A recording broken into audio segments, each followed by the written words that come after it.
One of our social workers, who is also an adoptive mother, started using HeartMath with her adopted son. And this is her brief account of the experiences over the last 2 months. 8 weeks and 3 days ago, I started using HeartMath with my adopted son, Jordan, aged 13, and my daughter, Daniela, aged 18. I was also taking part. To be honest, I thought it was just a bit of yoga without sitting on the floor cross-legged. Daniela, my daughter, is in her A-level year at a sixth form that expects far more than average passes. She is also still a hormonal teenager. Jordan is being assessed by a psychiatrist for social anxiety disorder, attachment disorder, depression linked to SAD and attachment disorder, and autism. Jordan attempts suicide by hanging, self-harms by cutting, scratching and hitting himself, and has not left the house since Easter 2006. There is much more to Jordan's behaviour, i.e. worrying that someone is in the house and needing to check windows and doors are locked. This goes on constantly.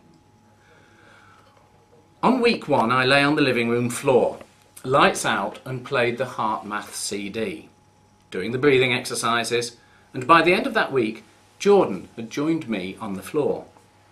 By week 3, Jordan had mastered the art of the breathing technique and didn't feel the need to count out loud.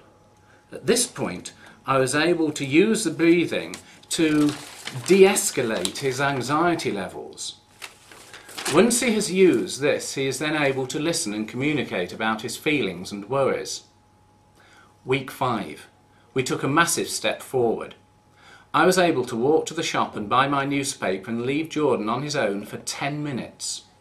I wrote in my diary that day, "I've got a good feeling about life. Jordan might be able to survive." Over the next weeks, and to date of writing this, Jordan can now be on his own for about an hour.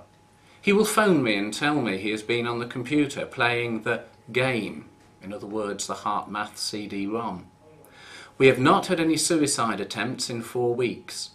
The psychiatrist was looking at prescribing Jordan antidepressants.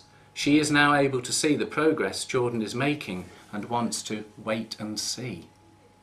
Today, the 13th of November, I now live with a wonderful son who is damaged but has hope, a daughter who can go into exams focused and confident, and I can drive through the heart of Birmingham without getting out of my car to shout at that person who almost crashed into me.